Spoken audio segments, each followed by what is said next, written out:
Hello everybody, this is Simon with Let's Play Sonic Unleashed. This episode is going to be all over the place, literally, because I am once again going to take a look at all of the places we have been before, because there is so much more new content to find and old familiar faces in new places, like the boss, for example, who has gotten another stage of character development, and now he actually has a side quest for us because we talked to him a bunch of times beforehand. These are also things that can develop throughout the game.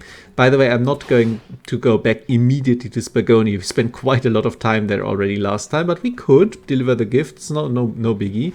This is what replaying a boss stage looks like. Very obviously, hey, there is a boss here, and at some point I might go back to an S rank. Anyway, I faffed around a lot. There will be quite a few cuts here because I was just, exploring, and I'm cutting out all of the where is stuff.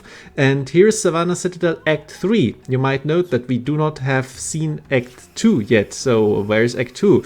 Well, give me a second. First of all, glitch through the floor. That's great. And Act 2 is actually up here. We've also already seen this here.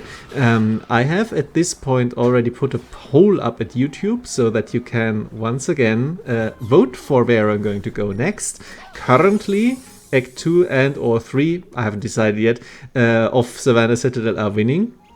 But what about the Night Act? Because we have already seen that there is stuff to find here, up here as well, which was locked out before, but now that we have beaten both Savannah Citadel Day and Night, we can access both the Acts 2 and 3 and so on of the Day and Night. And this is the one that I was looking for up here, Act 2 in Savannah Citadel Night. Now note that this means we have 3 day stages, 2 night stages, which is the same number that we also have in Apotos, if you count the tutorial level Act 1. So actually, despite my previous comments that Mazuri might have been done like shoehorned in, late development or whatever, it actually has the most content of all of the worlds we've seen so far. So don't listen to me, I'm just spitballing, Anyway, now that we have sufficiently scared a small child, we have unlocked another side quest. She has been scared of us before, specifically of Sonic's Werehog form, so I was also wrong about that a little bit.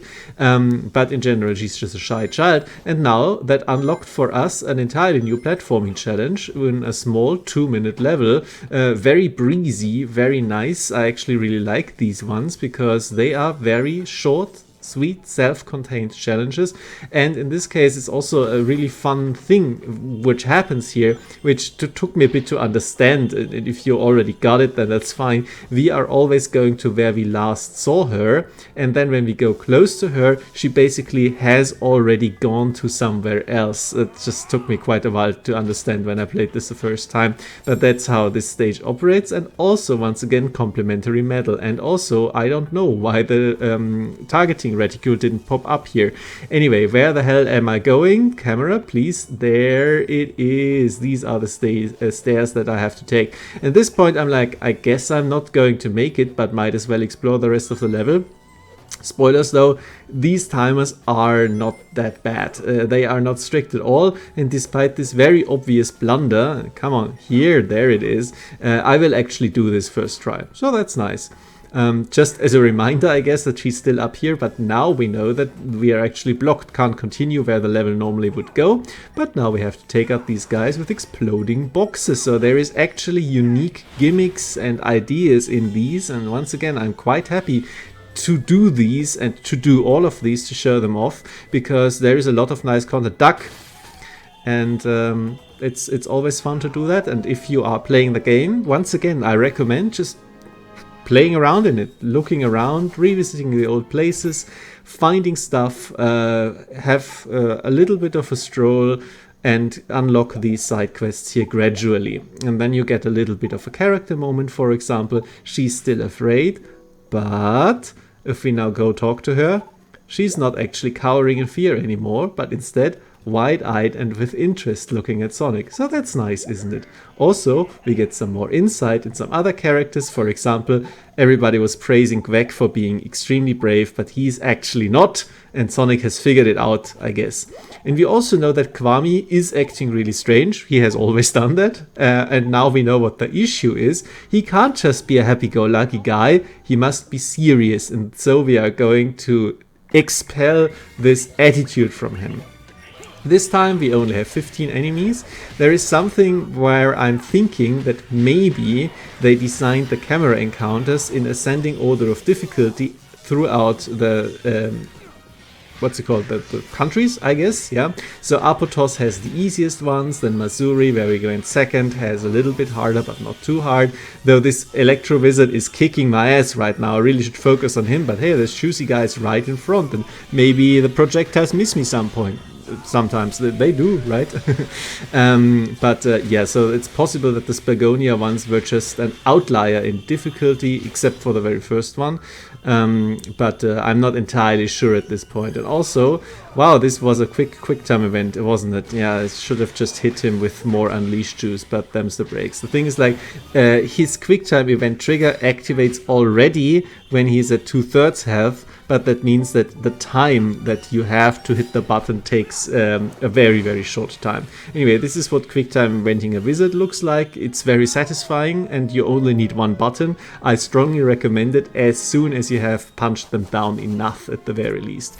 Because, boy, do I not like the wizards. They're not fun to fight, but at least they're not hornets. Those are even worse. Jesus Christ.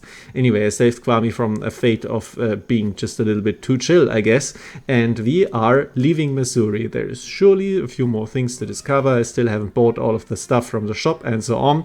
And there will be recurring NPCs coming back to Mazuri. But first, let's check in with Holoska, where I haven't been very thorough in the day, so I'm going to talk to a few more people here, and there's actually some fun stuff to discover. First of all, I have already been to the shop, but yeah, Yaripeka here, for example, he still has some issues, hinting at that the night we could do some more stuff with the camera with him, probably.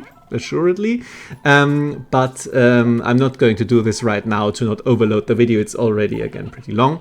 But also we can find out that having done the day stage is actually acknowledged by people like Yariture here, for example, in the game itself, which is a very nice touch. Like this one also, for example, it's just a fun joke. It's like nothing special, but it always looks so abstract what is Sonic doing here, like this running through an obvious video game level, but the game acknowledges that these are actual places that people here know exist. Anyway, here's Cool Edge Act 2, just showing off that yes, we can also go here right now. And this is the only extra day act. Cool Edge does not have 3 day acts, it only has 2. And it does not, in fact, have an extra night act as well. It's one of the smaller worlds. And here is something that we will have to come back to even later. We don't have an air boost yet, like the X button was hinting at. The game wants us to boost there with, you know, some amount of extra distance, which we cannot have right now. We only have a dinky homing attack without a target so far. Anyway, enough Holoska. I will spare you a few transition screens, so we are going here, and there is another side quest unlocked now, where we can take a quiz with Sandra, and I flub it immediately because I haven't been paying that much attention to. Note that there is actually a time limit to this, so you can't just look up the answers while you are here. There is a pool of questions she's asking, like 10 or so for the 5 questions in total, and that does mean that it is learnable, it is semi-brute forceable, but it might take a while. I'm not doing it right now. I'm just like, you know, it's fine. I'm going to go back to this later on. There is going to be a quiz for every single, once again, country, not keep wanting to say world, but that's confusing because we are on a world adventure and going into different countries. And yeah, that's how she works. Anyway, so there is nothing in the entrance stage in the daytime that we haven't seen yet. I checked and cut all of that out. And there is Lucas. He is obviously not the son of somebody who's still alive. So yeah, that was my bad. And we already know that the Ice Cream Man has an issue. So we're going to expel the camera, the spirits as well. And we only have to kill 15 again. Maybe there will be an annoying wizard, let's see. But no, actually, this is going to be quite different because this has a very interesting gimmick. Look at the amount of unleash juice this one guy gave us. That means we can immediately unleash for the second wave, and I can take these guys apart so quickly. It's very interesting that they did this. I don't know if this is supposed to be like a tutorial, because all of these guys are giving you insane amounts of unleash juice, and that's it. And I've talked about maybe wanting to speed up the footage for these camera missions, and people still haven't told me if I should, so I haven't done it yet. This is not a speed up. If you're unleashed, then Sonic just runs faster and looks quite fast indeed if you do this. And yeah, achievements. If you start helping people out, there will be more, of course, for helping everybody out. So I'll have an interstitial one so that the developers know that people are actually playing the game. And here we are finally at the last, I'm pretty sure at least, level that is available to us right now. I've shown off all the other ones, and those other ones are up for votes, but this one here was in the last poll already, so we are doing it right now. I happen to know that this is a pretty short affair. We have seen the entire level with one extra room exception, and it is a really weird one, so I was like, okay, I'm not going to give this its own 5-minute video, so you get it here, and I have a little bit more content than just more side quests, right? So this level is, as I said, it's really weird. You have these enemies here in the middle that spawn immediately, and they encourage you to take them out. It's rather quick because I am quite overpowered for the first world on the game, of course. And then you have just like all of these doors where you want to mash buttons all the time, and it's really boring. And then a new wave of enemies spawns in. Obviously this is timed, and I haven't like researched this too much, like how exactly this one weird side act works, but I think that there are just constantly more enemies spawning in whenever you open a door, and you can basically either kill them immediately, or you can try and open more doors so that you can have a bigger amount of enemies to kill at the same time. Like here, you see again, spawned a new wave of enemies just as I was opening the door. Obviously, you want to open all of the doors. First of all, you need to open some of them for progression, and you don't know which ones unless you replay the level. Why would you? It's boring as hell. And secondly, you need to find 3 stones, which you then can put onto 3 pedestals. And here is a pedestal, for example. So you need to open at least 6 doors, and yeah, and in the meantime, again, constant spawns of enemies, and I'm like, okay, maybe I should take care of them at some point. I think what I'm doing here is a relatively good tactic for this level. I didn't plan for this again, first try. It works because you can wait for enemies to come to you while you're opening doors anyway, and then you can get a few of them spawned, a few of the waves spawned at the same time, so you can just take them all out at the same time with AoE attacks. And here's another wave, and you can already see them move towards Sonic. And the thing is also, if you get 10 rings, like I just did, behind the doors, then this is a quite substantial heal, at least at this stage of the game where my life is not very highly upgraded. So that means that you can actually be quite aggressive in what you are doing here. And use your life as a resource, that's fine. This is the door that we will open in the end once we have unlocked all of the pedestals, so we have made like half a circuit here already. And I'm also, of course, always looking for some more medals, because I do want to get them all in the end. What's also helping is that the advanced enemy AI keeps prioritizing blocking for some reason, even though I'm obviously not attacking. And another stone, just get this out here, don't mind me, fortunately you can run quickly even if you are carrying something. Don't forget this mechanic, very important to save you some frustration. Kill these guys here just so that they don't annoy me at this very moment. But mostly, as I said, I want to focus on opening as many doors as possible. Whenever new enemies are spawning in, that's fine. I haven't commented on the small robots yet. I don't get them. I don't know what they do. I don't remember them from other levels, honestly. I think there might be a few later on, but they are quite rare. as far as I recall from my first few playthroughs of the game. They are here though, and I don't really know what exactly they're doing except jump around gaily, which a lot of the other small fry enemies also do. Like I feel like they are only meant to be throw fodder in some way, unless I completely forget and I have been too efficient and they latch onto you and explode or something. I don't know. Feel free to tell me if you have more intimate knowledge of all of the various enemies in Sonic Unleashed. I would be very happy to learn about that, and I'm not going to do the research for that, especially not before doing the commentary, because where's the fun in that? Anyway, we have now finally unlocked all of the doors. Let's not forget to hit everything here, and here we have the most hidden metal behind some objects and also out of sight from the pedestal. Also, I obviously haven't killed all of the enemies yet, and I am at this very moment so incredibly glad that we do not have to listen to the Werehog fight music every single second of the stage, because, you know, it gets really grating and it's really constantly restarting here, because you take out one wave and then you open another door and then immediately it starts again.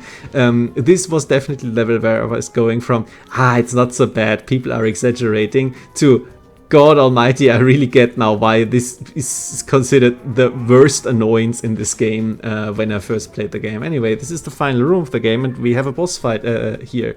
The final room of the level, of course. And by the way, if you haven't noticed yet, I haven't gotten any score for these enemies, so it's definitely not meant for you to basically farm these waves. So I think that the game really intends you to go back to this level at some point after you have learned where the exact doors you need are, and just trigger as few encounters as possible, basically speedrun through it, which is an interesting approach. What's also interesting is my terrible gameplay. Like, I am so bad at fighting this guy in these confined corners. I don't even try to dodge. I guess I blocked once and I ate a lot of shit here, shield-wise, but it's not so bad because, you know, you can just win by killing it, and I could have unleashed, I guess. But yeah, there's a juicy amount of experience. I finally found the last medal, so I'm happy about that, and for some reason this was worth an S rank, so I must have done everything perfectly. All of the jank and the enemies coming from behind hitting me out of animations, completely intended, perfect run through, absolutely no notes. And this is this very weird act done. I hope it didn't bore you too much, and I thank you very much for your attention.